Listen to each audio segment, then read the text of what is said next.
So they say that we're living in a simulation, that this world is not real, and this world is Maya, the illusion. But what if your imagination is the actual simulation? And your imagination has convinced you, its job is to convince you that what you're seeing is real, and that this is an inside job, meaning inside you, through how you perceive the world, through how you look at the world, that is projected. And what that does is it helps you to navigate the world and block out what you don't want to see, what you don't believe, and it puts you in a band of reality that helps you only see and only interact with what you want to see. So they've done numerous studies on this, and they found that we don't actually see, hear, taste, or even sense and feel reality. No, what we're doing is we're hearing, sensing, feeling, and even tasting what our brain thinks we want to experience, in that it only constructs or it takes in a certain amount of reality, and it fills in the data with our beliefs, our expectations, and these construct our reality. So for example, a car accident happens and everyone has a different perspective on what happens in the car accident. There's so many different points of view, and people swear that they've seen something, or they've witnessed something that didn't happen. Even eyewitness testimony at times can be shaky. People's memory can be shaky. Memories can be invented. Memories can be planted. And people can act as if those memories are really real. And that reality that's in their mind can affect them deeply, emotionally, psychologically.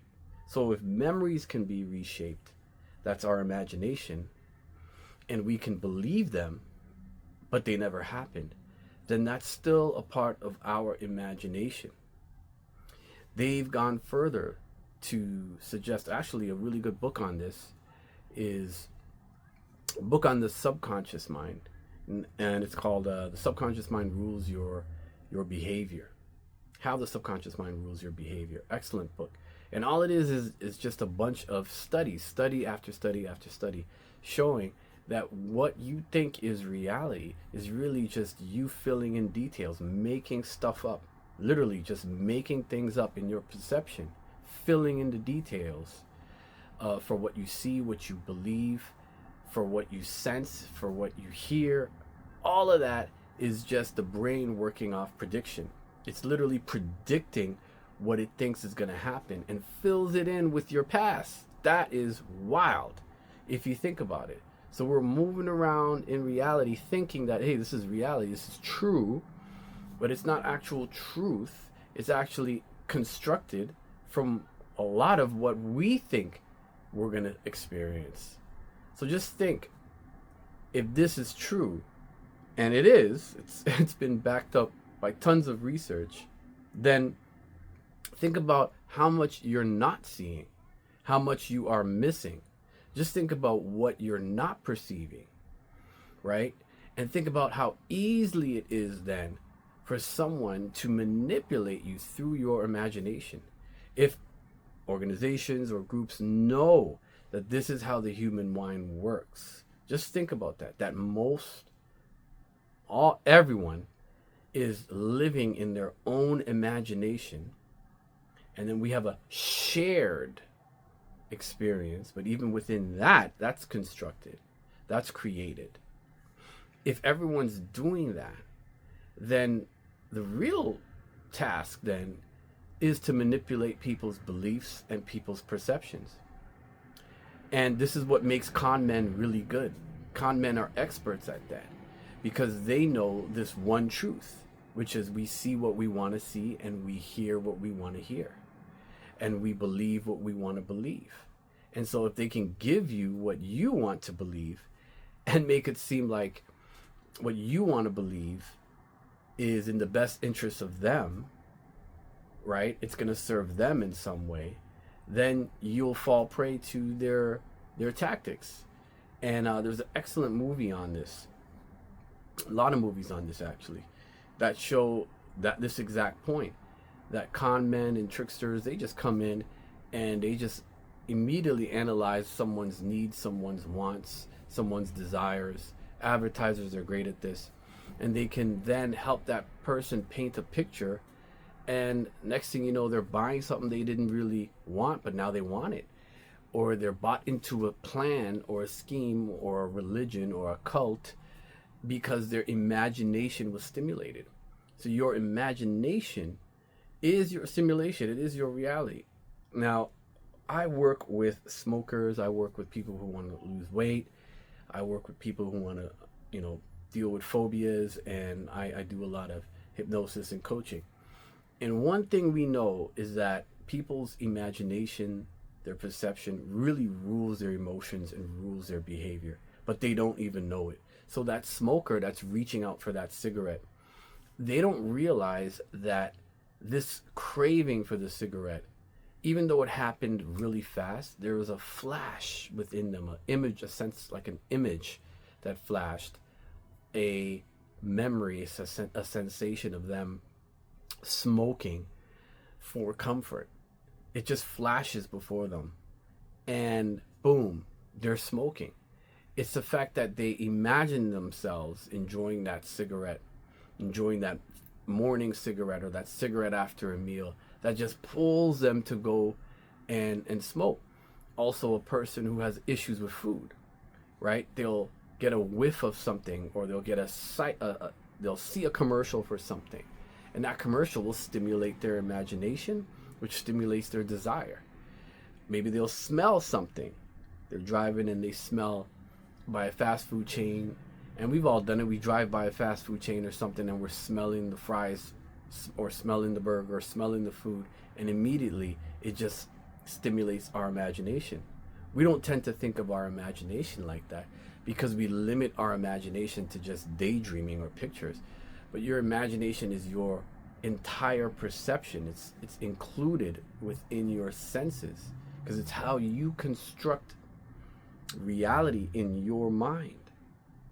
And so when we construct these images and we don't question them, there's no filtering process, we just buy into it and believe it, then they control us, right?